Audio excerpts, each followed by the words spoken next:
حضرت یوسف علیہ السلام کو عزیز مصر نے خرید لیا۔ خریدنے کے بعد اپنے شاہی محل میں لے جا کر اپنی ملکہ زلیخا کو سونپ دیا اور کہا، اے زلیخا، یہ ایک غلام ہے جسے بہت ہی اعزاز اور اکرام کے ساتھ تم اپنی خدمت میں رکھو تاکہ یہ تمہاری خدمت کر سکے۔ کچھ سال گزرنے کے بعد زلیخا کو احساس ہوا کہ حضرت یوسف علیہ السلام سے بڑھ کر کوئی خوبصورت نہیں ہے۔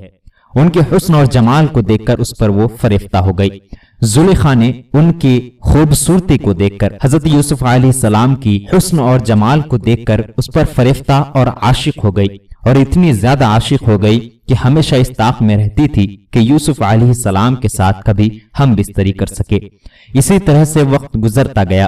زلیخا نے کئی بار حضرت یوسف علیہ السلام پر غلط ارادے سے وار کرنا چاہا، لیکن پھر بھی ناکام رہی۔ ایک مرتبہ ایسا ہوا کہ حضرت یوسف علیہ السلام کو لے کر زلیخا محل کے 7 دروازوں کے اندر گئی اور 7 دروازوں کو بند کر دیا، اور حضرت یوسف علیہ السلام سے کہا کہ آؤ اور مجھ سے ہم بستری کرو، اب تو کوئی نہیں دیکھ رہا، محل کے 7 دروازوں کو بند کر دیا گیا ہے، اس کے بعد اگر تم مجھ سے ہم بستری نہ کرو گے تو میں تمہیں بدنام کر دوں گی۔ حضرت یوسف علیہ السلام نے کہا، یقیناً تم نے 7 دروازوں کو تو بند کر دیا ہے، لیکن ابھی بھی کوئی دیکھ رہا ہے۔ کہا کہ آخر کون دیکھ سکتا ہے؟ یہاں تک تو ہمارے معبود بھی نہیں دیکھ سکتے۔ حضرت یوسف علیہ السلام نے کہا، یقیناً تمہارے معبود نہیں دیکھ سکتے، لیکن میرا خدا ضرور دیکھ سکتا ہے۔ میرا خدا تو وہ ہے جو اندھیروں کو بھی دیکھتا ہے، اجالوں کو بھی دیکھتا ہے۔ حضرت یوسف علیہ السلام نے یہ کہہ کر وہاں سے بھاگنا چاہا، اور زلیخا نے پیچھے سے ان کے کرتے کو، ان کے لباس کو پکڑ لیا اور زور سے کھینچا۔ حضرت یوسف علیہ السلام وہاں سے نکلنے ہی والے تھے کہ ان کی قمیض یعنی ان کا کرتا پیچھے سے پھٹ گیا، اور اچانک سے دروازے کے پاس عزیز مصر آ گیا اور پوچھنے لگا کہ کیا بات ہے، تم لوگ اس طرح سے کیوں کر رہے ہو؟ تو زلیخا نے کہا کہ یہ یوسف مجھے بدنام کرنا چاہتا ہے، میرے اوپر غلط طریقے سے نگاہ ڈال رہا ہے۔ حضرت یوسف علیہ السلام نے کہا کہ خدا کا خوف کرو، میں نے کبھی بھی ایسا نہ کیا، بلکہ تم نے اپنی طرف مجھے بلایا ہے۔ حضرت یوسف علیہ السلام کی اس بات کو سن کر عزیز مصر نے کہا کہ بات کیا ہے؟ اس نے تمام پورے باتوں کو سنا اور سوچا کہ صحیح کون بول رہا ہے اور جھوٹ کون بول رہا ہے، کہ اس کی نظر ایک بچے پر پڑی جو کہ آواز سے کہہ رہا تھا، اور وہ بچہ 1 سال کا یا اس سے بھی کم عمر کا تھا، جو کہ پالنے میں لیٹا ہوا جھولے میں جھول رہا تھا۔ حضرت یوسف علیہ السلام کی طرف گواہی دے کر اس نے کہا کہ اگر حضرت یوسف علیہ السلام کا کرتا آگے سے پھٹا ہوا ہے تو حضرت یوسف علیہ السلام قصوروار ہیں اور خطا یوسف علیہ السلام کی ہے، اگر حضرت یوسف علیہ السلام کا کرتا پیچھے سے پھٹا ہوا ہے تو حضرت یوسف علیہ السلام بے قصور ہیں اور زلیخا قصوروار ہے۔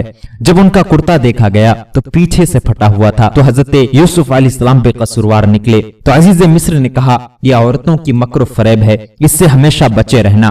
حضرت یوسف علیہ السلام وہاں سے چلے گئے، اور عزیز مصر نے زلیخا سے بہت ہی بے باک انداز میں بہت سارے الفاظ کہے اور کہا کہ سنبھل کر رہنا۔ حضرت یوسف علیہ السلام اور زلیخا کا یہ واقعہ تھوڑے ہی دنوں میں، کچھ ہی لمحوں میں پورے شہر میں پھیل گیا کہ زلیخا ایک نوجوان غلام پر عاشق ہو گئی ہے۔ گاؤں کی عورتیں، شہر کی عورتیں انہیں طعنہ دینے لگی۔ زلیخا کی کانوں تک جب یہ بات پہنچی کہ میرے بارے میں لوگ برا بھلا کہہ رہے ہیں، تو انہوں نے ایک دعوت رکھی، اس میں خاص کر کے ان عورتوں کو دعوت میں بلایا جو عورتیں طعنہ دے رہی تھی۔ وہ تمام کی تمام عورتیں زلیخا کی دعوت پر آ گئی، سب کے لیے مسند بچھا دی گئی اور اس پر سب بیٹھ گئے۔ کھانا وغیرہ کا انتظام ہوا اور سب عورتوں کو کہا گیا کہ پہلے تم یوسف کو دیکھو گے، پھر اس کے بعد کھانا کھاؤ گے۔ زلیخا نے کہا کہ اس سے پہلے میں ایک گزارش کروں گی کہ جب یوسف علیہ السلام کو ادھر سے تمہارے سامنے سے گزارا جائے تو تم اپنے ہاتھوں میں ایک ایک پھل لینا اور اس پھل کو چاقو سے کاٹنا، دیکھتے ہیں اس کا حسن دیکھ کر تمہارا کیا انداز ہوتا ہے۔ حضرت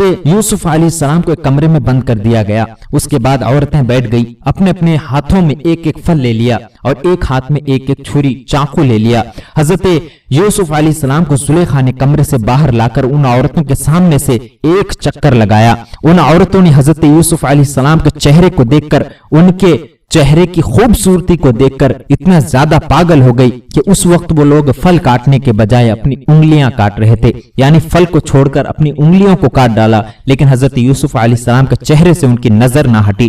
جب یوسف علیہ السلام وہاں سے گزر گئے تو ان کو درد محسوس ہوا جب انہوں نے دیکھا کہ ان کی ساری کی ساری انگلیاں کٹ چکی ہیں، اور انہوں نے کہا کہ سبحان اللہ، کیا خوبصورتی ہے اور اس پر زلیخا فدا نہ ہو۔ تو پھر کیا بات ہے۔ اس کے بعد سب نے انہیں تانا دینا بند کر دیا۔ زلیخا نے اس کے بعد اور کئی مرتبہ حضرت یوسف علیہ السلام کو اپنی طرف بلانے کی کوشش کی لیکن کامیاب نہ ہو سکی۔ حضرت یوسف علیہ السلام نے اللہ تعالیٰ کی بارگاہ میں ایک دعا فرمائی کہ یا الہ العالمین مجھے قید خانے کی زندگی دے دے، کیونکہ قید خانے کی زندگی مجھے زیادہ پسند ہے۔ اس عورت کے ان تمام حرکتوں سے اور ان برے چیزوں سے مجھے زیادہ پیارا ہے کہ میں قید خانے میں چلا جاؤں۔ اللہ تبارک و تعالیٰ نے ان کی دعا قبول فرمائی اور زلیخا نے اپنے شوہر یعنی عزیز مصر کے ساتھ کچھ مشورہ کیا۔ مشورہ کرنے کے بعد حضرت یوسف علیہ السلام کو قید خانے کی طرف بھیج دیا گیا۔ حضرت یوسف علیہ السلام قید خانے میں چلے گئے اور وہیں پر 7 سال یا 12 سالوں تک رہے۔ حضرت یوسف علیہ السلام کے آگے کا واقعہ انشاءاللہ تعالی اگلی ویڈیو میں ضرور آئے گا۔ امید کرتا ہوں آپ سبھی کو ہمارا یہ ویڈیو پسند آیا ہوگا۔ اچھی لگے تو لائک کریں، ہمارے اس ویڈیو کو اپنے دوست و احباب کے ساتھ شیئر بھی کریں اور ہمارے چینل کو سبسکرائب بھی کر دیں۔ جن لوگوں نے پہلا حصہ نہیں دیکھا ہے وہ اس ویڈیو کے بعد اس ویڈیو کو ضرور دیکھ لیں تاکہ واقعہ آپ کو صحیح طریقے سے سمجھ میں آ جائے۔ پھر ملتے ہیں اگلے کسی ایسے ویڈیو کے ساتھ، تب تک کے لیے الوداع، اللہ حافظ۔